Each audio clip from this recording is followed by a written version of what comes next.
नारायणं चैव नरोत्तमं देवीं सरस्वतीं व्यासं ततो जयमुदीरये नमस्तुभ्येषु भवत्सु नित्यं भगवत्सेव्या भगवती उत्तमश्लोके भक्तिर्भवति नश्यति कृष्णाय वासुदेवाय देवकी नंदनाय च नन्दगोपकुमाराय गोविन्दाय नमो नमः। चर्चा करेंगे श्रीमद् भागवतम का स्कंद 1 अध्याय 8 श्लोक संख्या नंबर 18।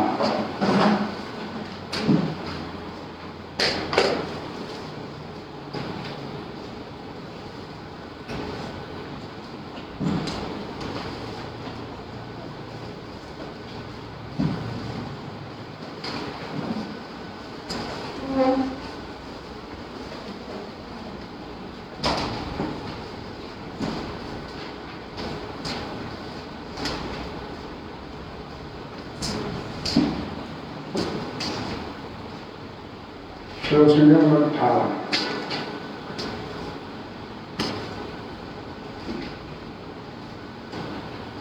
अब कथा सभी जानते हैं। भगवान श्री कृष्ण ने उत्तरा के गर्भ में भगवान श्री कृष्ण ने परीक्षित महाराज का रक्षा किया और उसके बाद अब जब भगवान वापस जाने के लिए दोबारा उद्धर हो गए तो माता कुंती अपने पुत्रों सहित अपने बहुओं सहित भगवान श्री कृष्ण के गुणगान करने के लिए उनका स्तुतिगान करने के लिए वहां पर प्रस्तुत हुई। श्लोक संख्या हमारे 18। कुंती उवाचा नमस्ते पुरुषं त्वाम् अद्यं नमस्ते पुरुषं तवामाद्यं ईश्वरं प्रकृते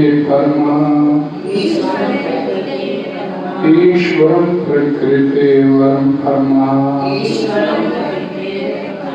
अलक्ष्यं सर्वभूतानां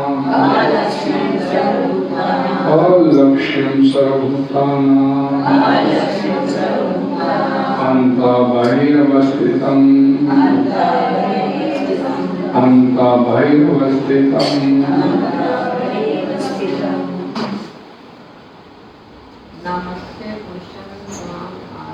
नमस्ते पुरुषं त्वाम्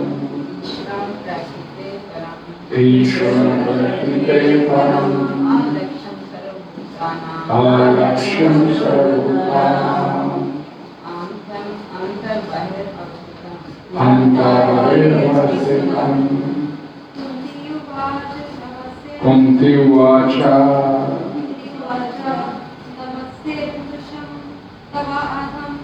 नमस्ते पुरुषं त्वाम् ईश्वरं प्रकृते परम् अलक्ष्यं सर्वभूतानां अन्तर्बहिर्वस्थितं। कुन्ती उवाच नमस्ते पुरुषं त्वाम् अद्यं नमस्ते पुरुषं त्वाम् ईश्वरं प्रकृते अलक्ष्यं ईश्वरं प्रकृते परम् ईश्वरं प्रकृते परम् अलक्ष्यं सर्वभूतानां अन्तर्बहिरवस्थितं। नमस्ते पुरुषं त्वाम् ईश्वरं प्रकृते परम् अलक्ष्यं सर्वभूतानां अलक्ष्यं सर्वभूतानां अंतर्बहि अवस्थितम्। हरे कृष्ण। उनकी वाचा प्रभु खोलिए आप। यही है जो हमने लेके आ गया था। 1:8-18 कुंती वाचा, श्रीमती कुंती ने कहा, नमस्ते, मेरा नमस्कार है पुरुषम परम पुरुष को अवा आद्यमूल ईश्वरम नियंता प्रकृति भौतिक ब्रह्मांडों के परम के अलक्ष्यम अदृश्य सर्वं समस्त भूतानां शिवं अंतर भीतर बहिर्बाह्य अवस्थितम्। श्रीमती कुंती ने कहा, हे कृष्णा, मैं आपको नमस्कार करती हूँ क्योंकि आप ही आदि पुरुष हैं और इस भौतिक जगत के गुणों से निर्लिप्त रहते हैं। आप समस्त वस्तुओं के भीतर तथा बाहर स्थित होते हुए सबों के लिए अदृश्य है। बोलिए, श्रीमती कुंती ने कहा, हे कृष्णा,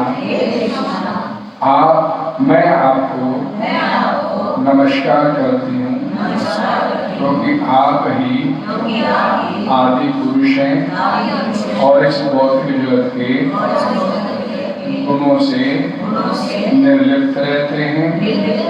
आप समस्त वस्तुओं के भीतर तथा बाहर स्थित रहते हुए भी सबों के लिए अदृश्य है। तात्पर्य गुरु श्री प्रकाश द्वारा सरल स्पष्ट है, ध्यान से सुनने की आवश्यकता, पढ़ने की आवश्यकता है।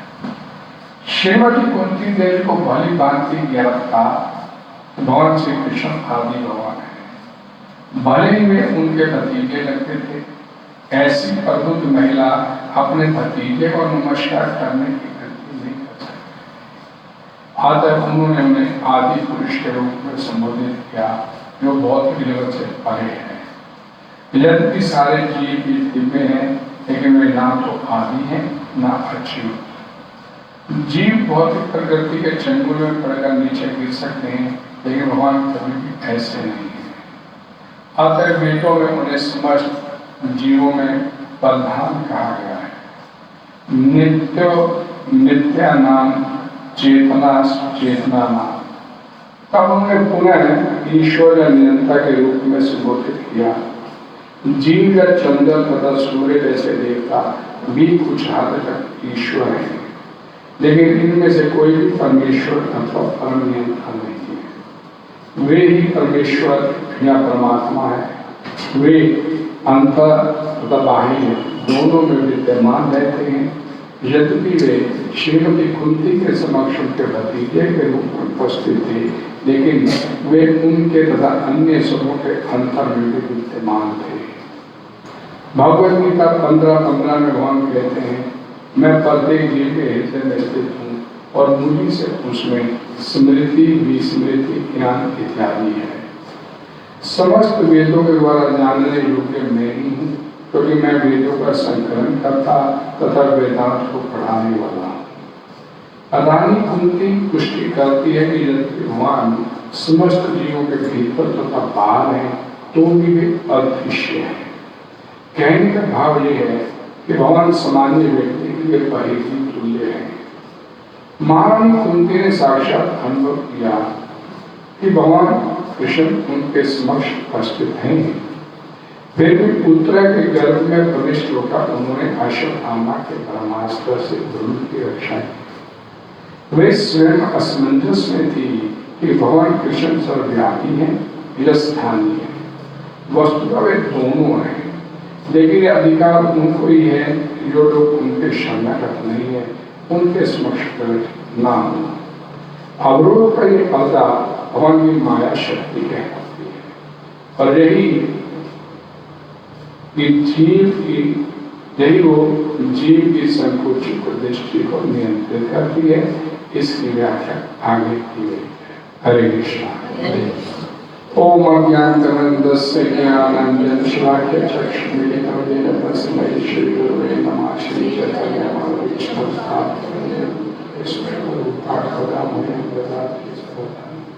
नमो विष्णुपदाय कृष्णपदाय श्रीमद्भगवद्गीता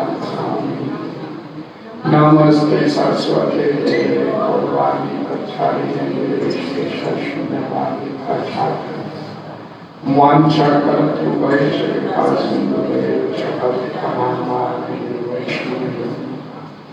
जय श्री कृष्ण चैतन्य प्रभु नित्यानंद श्री हरे कृष्णा कृष्ण कृष्ण हरे हरे राम राम राम ग्रंथराज भागवत जगद्गुरु श्रीमद्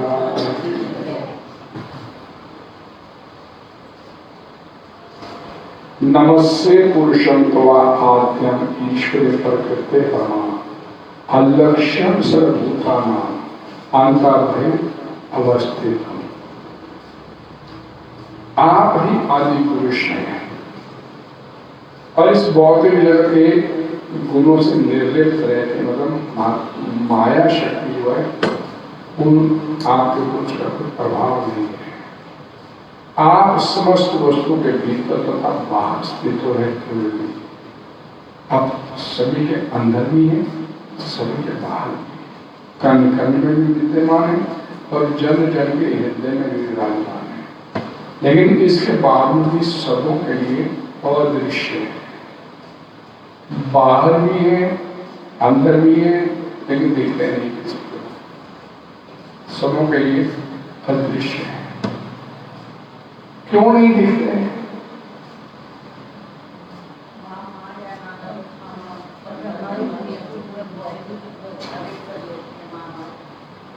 इसी में उसका जवाब दिया गया।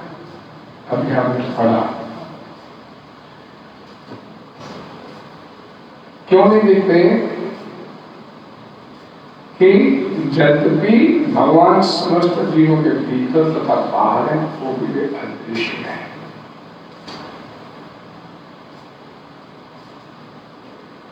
कहाँ गए बने?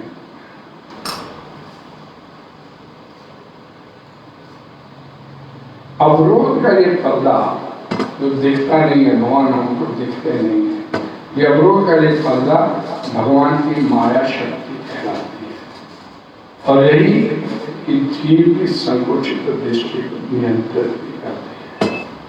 हम सब लोग माया के वशीभूत होकर माया के नियंत्रण में है, हम स्वतंत्र नहीं है। जैसे हमारे को माया नचाना चाहते हैं, हम वैसे वैसे नाचते चले जाते हैं, अपनी तरफ से कुछ भी करने में स्वतंत्र नहीं है, क्योंकि हम माया के वशीभूत रहना चाहते थे, इसलिए भगवान ने हमारे को माया के वशीभूत कर दिया। आप इसे बंद कर दीजिए, पंखे को बंद कर दीजिए, दोनों बंद कर दीजिए। हरे कृष्ण।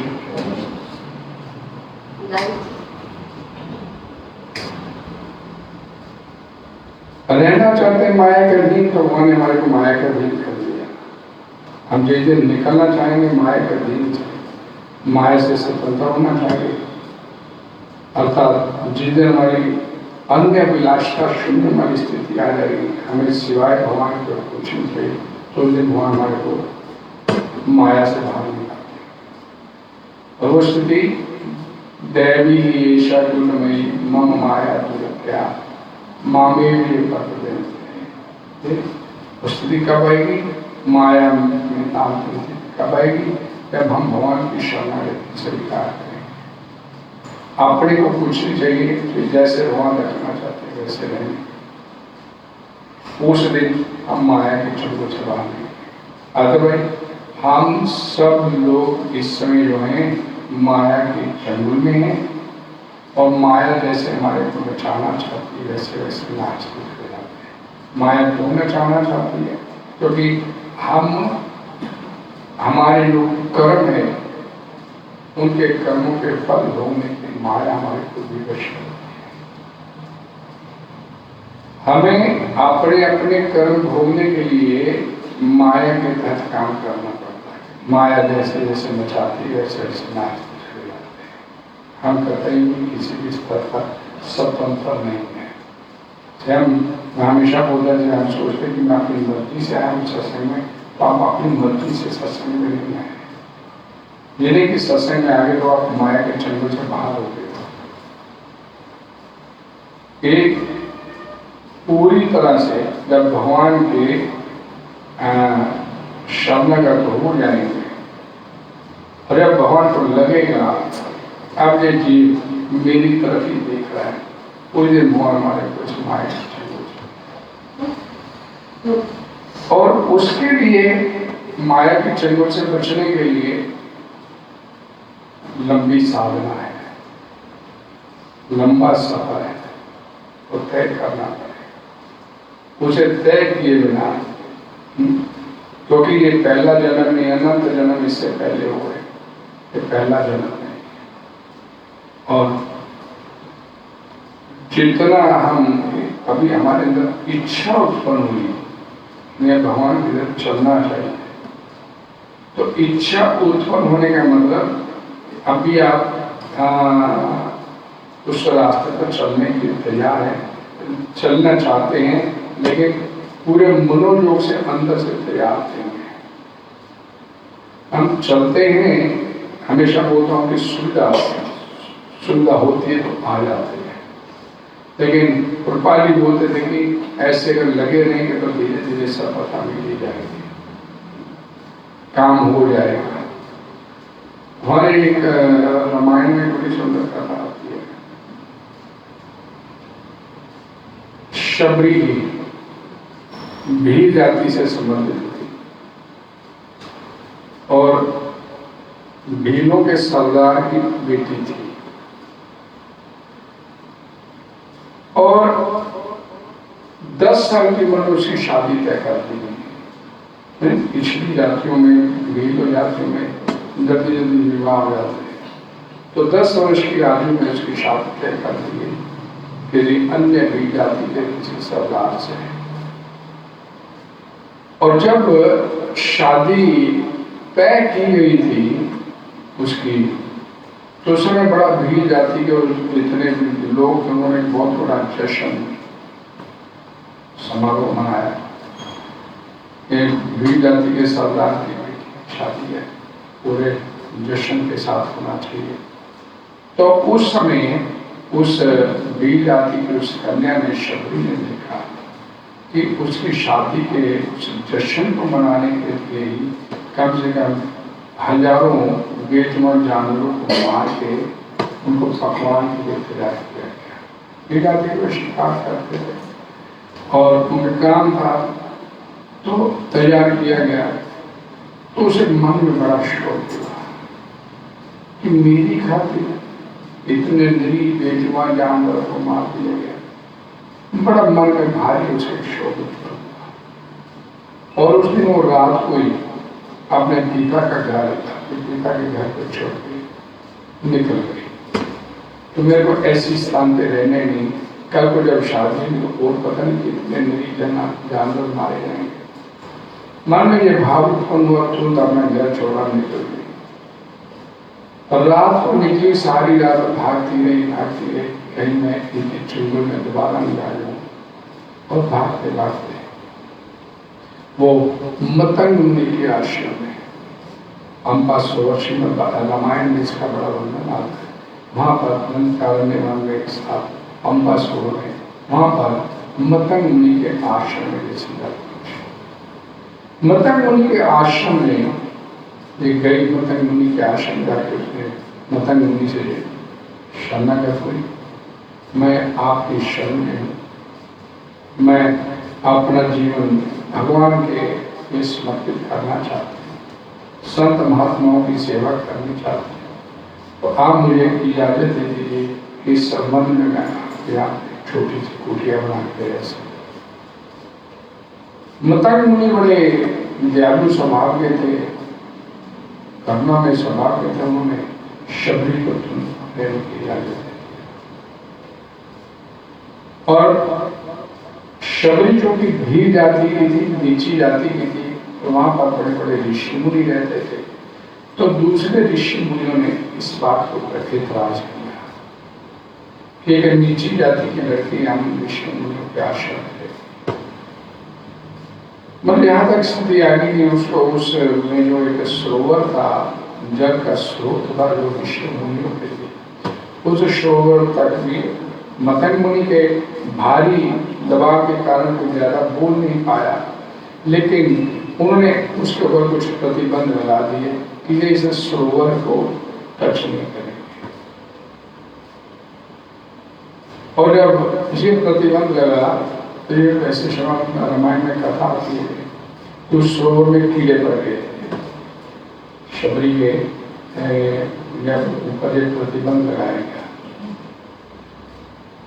तो शबरी ने उन प्रतिबंधों को स्वीकार करते हुए, हालांकि वो प्रतिदिन सभी ऋषियों मुनियों की संत महात्माओं की कुटिया थी, उनको झाड़ती बुहारती थी, सफाई करती थी, उन ऋषियों मुनियों की जो जो आवश्यकता होती थी उनको पूरा करने के लिए तत्पर रहती थी, यानी कि वो अपने जीवन सेवा में समर्पित करना चाहती थी। तो उस समय शबरी ने जब भारी जब कीड़े पड़ गए तो और उसके खिलाफ इसकी वजह से पड़े थे।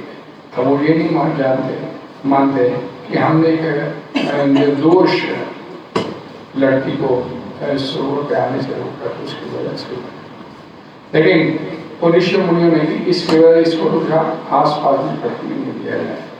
तो मतंग मुनि ने फिर अपने आश्रम के पास ही, अपनी कुटिया के पास ही उसकी छोटी कुटिया,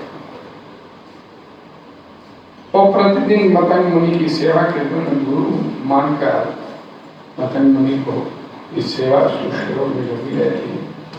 और किसी भी चीज की आवश्यकता होती है, हमें लेके करना होता, लकड़ी को तोड़ने का काम करती, फूल चुन के लाती, झाड़ू बहार करती, और ये सेवा करते करते उसका जीवन बीतने लगा। तो तभी मतंग मुनि के शरीर छोड़ने का समय आ गया। शरीर छोड़ते समय मतंग मुनि ने शबरी को बुलाया और उसे बोला कि उसे आशीर्वाद दिया, उसकी सेवा से प्रसन्न होकर कि तुम ऐसे निरंतर सेवा करते रहना और इसी आश्रम में रहना, इसी कुटिया में रहना। और मैं तुम्हारे को बोलता हूँ कि एक दिन भगवान श्री राम अपने अमित लक्ष्मण के साथ तुम्हारे को दर्शन करेंगे, स्वयं जानता है। ये आशीर्वाद मतंग मुनि ने जाते जाते उस शबरी को दिया। अब शबरी के दिलो दिमाग में ये बात घर कर कर बैठ गई कि एक दिन भगवान आवेंगे, क्योंकि उसे गुरु ने बोला है, और जब तक वो नहीं आए तब तक उनका भजन और उनकी प्रतीक्षा में हो। भजन और प्रतीक्षा मेरे को करनी है, क्योंकि मेरे गुरु ने बोला है, तो मेरे गुरु का आशीर्वाद है, एक दिन भगवान आएंगे। तो इसलिए मेरे को ये सोचते हुए वो प्रतिदिन भगवान का इंतजार करने लगे, भगवान श्री राम, भगवान श्री लक्ष्मण का इंतजार करने लगे, और उनकी पावन याद में, उनकी पावन स्मृति में दिन रात उनका भजन, उनका गुणगान करते। गुरु के वचनों पे भरोसा था, इसलिए उसने एक पल के लिए भी आलस नहीं किया। उसकी साधना कैसे शुरू होती? सूर्य उदय होने से पहले ही वो अपनी कुटिया की तरफ आने वाले चारों दिशाओं के रास्ते थे, उनके ऊपर झाड़ू को हाथ, और झाड़ू हार करते करते उसके मन में एक ही भाव रहता है, एक भी कंकर का पत्थर इस रास्ते पर पड़ा नहीं है। क्योंकि मेरे प्रभु श्री राम आवेंगे तो उनके चरणों में अगर छोटी सी कंकर लगी तो मेरी तपस्या है। उसकी प्रतिदिन की सूर्य उदय होने से पहले ये साधना होती थी कि झाड़ू बुहार पूरा कर। अब फिर उसके बाद वो झाड़ू बुहार करने के बाद वन में जाती और सुंदर सुंदर फूल चुनकर लाती और फूल चुनने के बाद अपने हाथों से भगवान के लिए 2 मालाएं तैयार करती। मेरे प्रभु वाला श्री राम लक्ष्मण आएंगे तो उनके कोमल ग्रीवा में अपने हाथों से बनाई हुई माला था और बड़े मनोयोग के साथ ये मालाओं का वो बनाती में रोती, फूलों को रोती और फिर जब माला बन जाती तो माला को रखती तो फिर वन में जाती और सुंदर सुंदर फल मेरे प्रभु श्री राम उनको खाने के लिए तो सुंदर सुंदर फल उनके लिए चुन के लाते हैं। हम पढ़ते हैं कथा, ये सभी ऐसे कथा सभी लोग जानते हैं कि जो बेर जो है ये वन का फल है। ये शहरों शुरू में कहीं होता है, यहाँ जंगल में होते हैं वहीं बेरी लगती है, पीछे लगी है। तो फूलों का हार बनाती, फल चुन के लाती और रास्ता बुहारती। फिर और जो कुटिया का मुख्य द्वार था उस पर बैठ के एक टक नजर लगाकर सामने देखते थे। वो उस पल को खोना नहीं चाहती थी अपनी आंखों से, जिस पल उसको भगवान के दर्शन हो रहे सामने से दूर आते। और उसके लिए साधना निर्विघ्न रूप से उसकी चलती है। सुबह उठ के झाड़ू बुहार करती, माला बनाती, फल चुन के लाती। सांझ होते होते वो जो रास्ते को झाड़ू बुहार करती थी उसमें सांझ होते होते हवा मुँह से फिर पत्ते पहने फिरा के कंकरी पत्थर भी छोटे मोटे आते। जो हाथ से जो माला बनाती संध्या समय हो गया कुमड़ा जाती, फूले और जो फल चुन चुन के लाती थी संध्या समय होते थे बासी पड़ जाती, उसको लगता है बासी हो गई।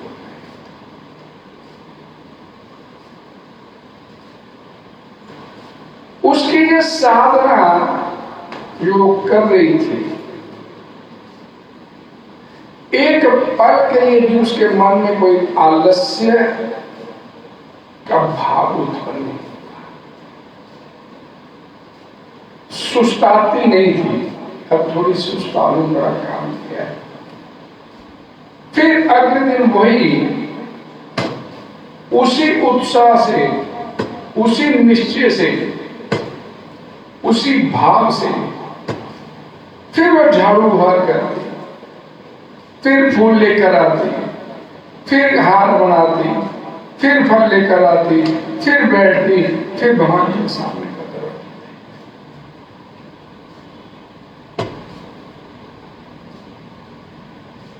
दिन बीतने शुरू हुए, सप्ताह बीतते चले गए, साल बीतते चले गए। जो 10 साल की वो उस आश्रम में आई थी, पतंजलि के आश्रम में, अब 80 साल की हो गई।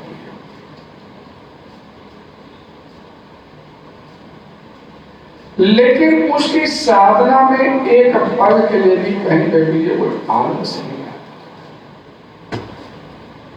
उसी भाव से उसी को अपना काम कर जिंदगी के 70 साल निकाल दिए कि भगवान आएंगे, और एक पल के लिए उसके मन में ये भाव नहीं आया कि मतंग मुनि बोल गए, कहीं ऐसे तो नहीं बोल गए। बाल पक गए, वृद्ध अवस्था आ गई, और ये मन में भाव नहीं आया कि मतंग मुनि बोल गए कि ऐसे बात ठीक हो सकती है। कहीं गुरु के वचनों का भी पूरा संदेह नहीं किया। और एक दिन वो ऐसे ही अपनी साधना करते करते फल लेकर आई, अपनी कुटिया के मुख्य द्वार पर आके बैठी, सामने देख रही एक, और एक भाव क्या उसका कि पलक भी नहीं झपकाने का काम है, पलक भी नहीं झपकाने। भगवान के दर्शन में रुकावट ना, पलक झपकाने का। हम उसमें पढ़ते ना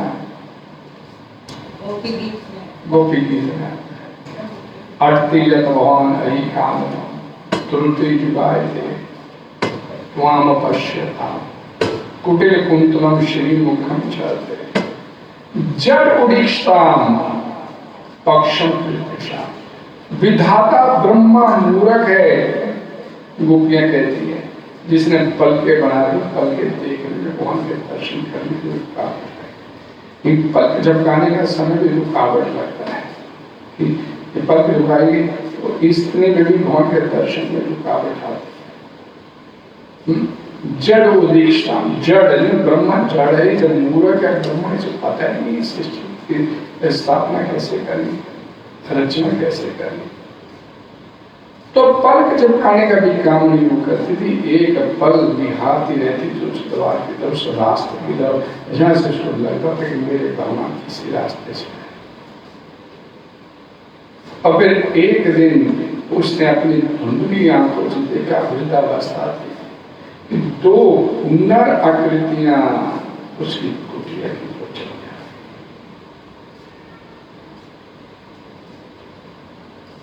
और वो धुंधली आकृतियां जो उसे दिख रही थी, धीरे धीरे पास आई। वृद्धावस्था थी, नजर भी धुंधली पड़ गई, और धीरे धीरे उसने देखा कि तो मुनि कुमार उसकी कुटिया की तरफ आ रहे। बालों को सिर पे बांधा हुआ है, हाथों में धनुष बाण है, और दोनों नर कृतियां उसकी तरफ, उसकी कुटिया की तरफ बढ़ती चली। यही तो बताया था मतंग मुनि ने, यही स्वरूप तो बताया था। मुनि ने सोचा यही स्वरूप तो बतलाया था। धनुष बाण कंधे पे रखे हुए राम और लक्ष्मण आएंगे तेरे पास, और जैसे जैसे आकृतियां निकट आती गई और सब साफ होता चला गया, तो तुरंत अपने उस स्थान से उठी और भगवान की तरफ भाग। और उधर भगवान श्री राम ने देखा कि वृद्धावस्था है, जितनी तेजी से उठी उतनी तेजी से भागने का प्रयास करेगी, ये गिर जाएगी। तो भगवान राम भी उतनी ही तेजी से, उतने उतने भाव से, उसके उसी भाव से भगवान राम भी कुछ और इससे पहले कि वो बुढ़िया, शबरी बुढ़िया जो थी, वृद्धावस्था में थी, वो गिर जाती, भगवान के दर्शन करने के लिए वो आतुर थी। भगवान श्री राम ने उसे अपने हाथों में था। अब शबरी को भगवान के दर्शन नहीं हो रहे, क्योंकि आंखों से अश्रु था। यही तो मतंग मुनि ने बताया,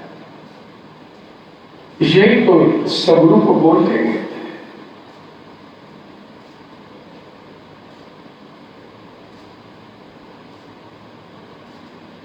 और शबरी अब उनकी बाहों वही रास्ते में भगवान राम भी बैठ गए और शबरी भी बैठ गई और शबरी सिर्फ उनको निहारने का प्रयास कर रही है, लेकिन आंखों से होने वाले अश्रुपात से उनको बहुत दर्शन।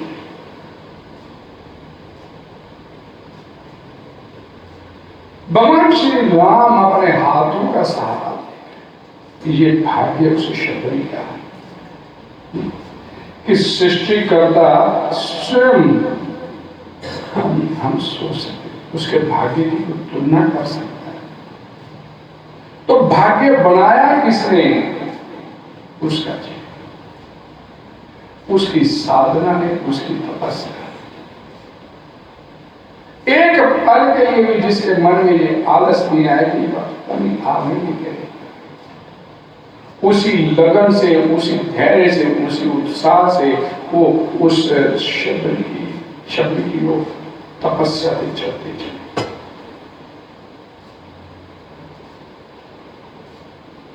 और भूल गई शबरी कि सामने सृष्टि करता उसके बैठा और कैसे उसे खिला रही है कि अपने हाथों से, कि मेरे भगवान को कोई फल खट्टा में फीका नहीं, अपने मुंह से खाती और फिर भगवान, ये भी हो सकता है। मैं क्या बोल रहे हैं, चख लिया ना आपने, भगवान भोग नहीं लगेगा। आपने चख लिया तो भोग नहीं लगेगा, लेकिन वो पहले चखती है और फिर भगवान, मेरे भगवान को खट्टा भी नहीं चलता, सखत भी नहीं चलता, मीठा चलता। उसके भाग्य की सराहना कौन कर सकता है? शबरी के भाग्य।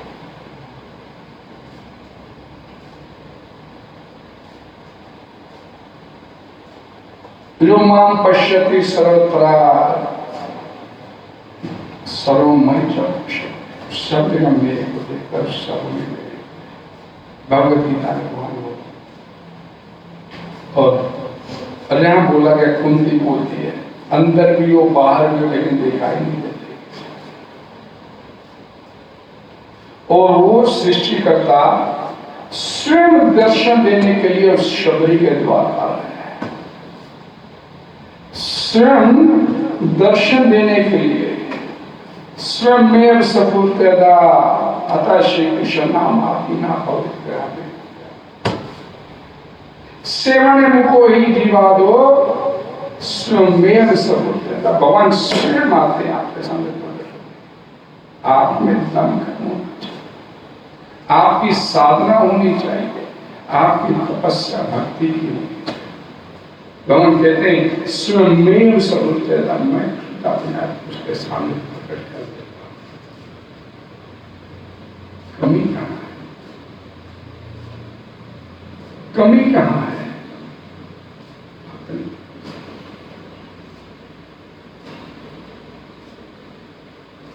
उत्साह, निश्चय, धैर्य, तप कर्म फल बना, संग त्याग, शबरी भक्ति। और जो शबरी ने भक्ति किया, कोई चतुराई नहीं दिखाया उसने। शबरी की भक्ति में कोई चतुराई नहीं है, मन में ऐसे कर्म में ऐसे, जो उसका मन का भाव अंदर से था वही उसका भाव।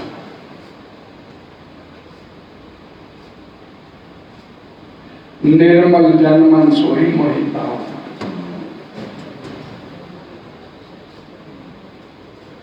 हमारे और भगवान के बीच में रास्ते रुकावट क्या है? ये माया का। हम माया को छोड़ना नहीं चाहते और चाहते कि भगवान भी मिल जाए। हमारे अंदर अब बोलते माया भी तो भगवान की है, तो भगवान की रहने दो ना, उसे अपनी बनाने, उसे भगवान की रहने दो, अपनी बनाने पे कर दो। कुछ नहीं चाहिए, मेरे को तो भगवान चाहिए। उत्कट अभिलाषा परमात्मा को जो शबरी ने दिखाई, उत्कट अभिलाषा जो शबरी ने दिखाई, और इसी चीज की कमियां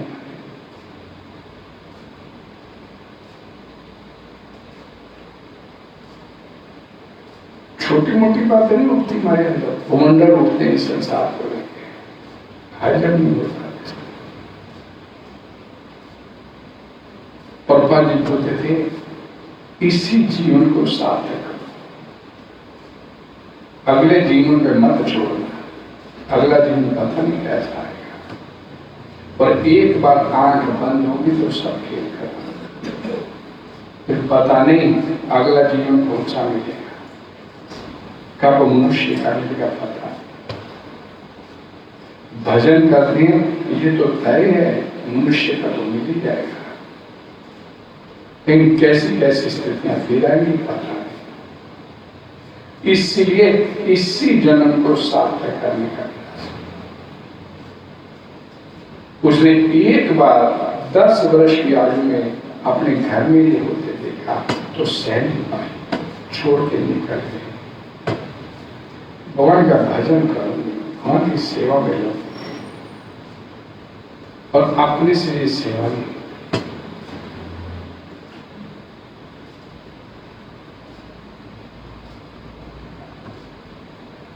मैं प्रत्येक जीव के हृदय में स्थित हूं और मुझी से ही स्मृति विस्मृति ज्ञान इत्यादि आता है।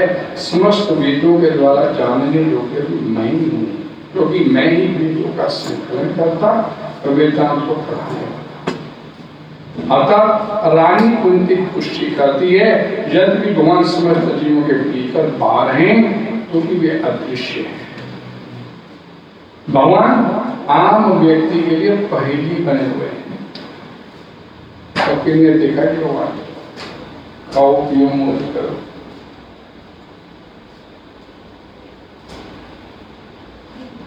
तेल में संगम पड़ गए थे ना कि आपके ना चाहने पर भी कृपणस्य जिजीविषा तस्य अपितव देवो अयम्, तस्य अपितव देवो अयम् कृपणस्य जिजीविषा अनैतिक प्रैति अनिच्छतो, प्रैति अनिच्छतो जीर्णो जरावासी। आपके ना चाहने पर भी आपका ये कृपण शरीर एक दिन सड़ करके गिर जाएगा। आपके ना चाहने पर, मरने की कौन चाह करता है, तो उसके आपके ना चाहने पर भी ये शरीर गिरेगा। तो गिरने से पहले अपने आप को संभाल, इससे पहले कि शरीर गिर जाए, इससे पहले ये शरीर सड़ करके गिर जाए, अपने आप ही अपनी आत्मा को, अपने आप को संभाल लीजिए। तो ये गिर गया तो सारा खेल खत्म, कोई अपील दलील नहीं होगी, जब्ती उनकी होगी सीधी।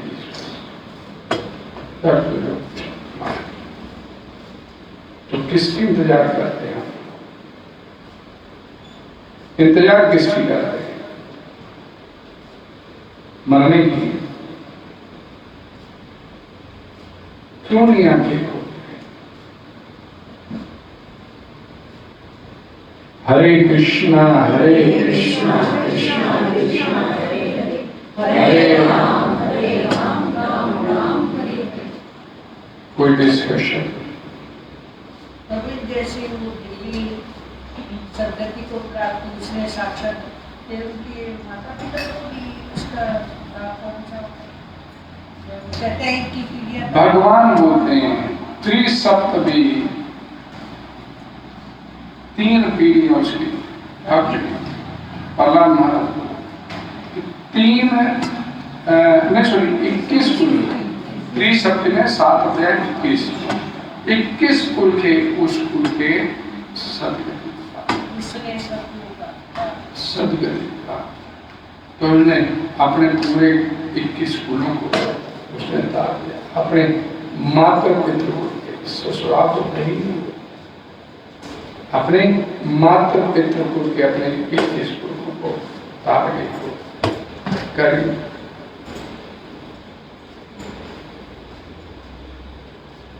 एक भक्त अगर घर में पैदा हो गया, एक पुत्र भक्त बन गया, तो लोग ये नहीं सोचते कि 21 भूखे चल जाएंगे। और घर में पुत्र अगर थोड़ी देर 10 मिनट घंटी बजा देना मंदिर में वाले पढ़ना नहीं हो रहे हैं, ऐसे बोलेंगे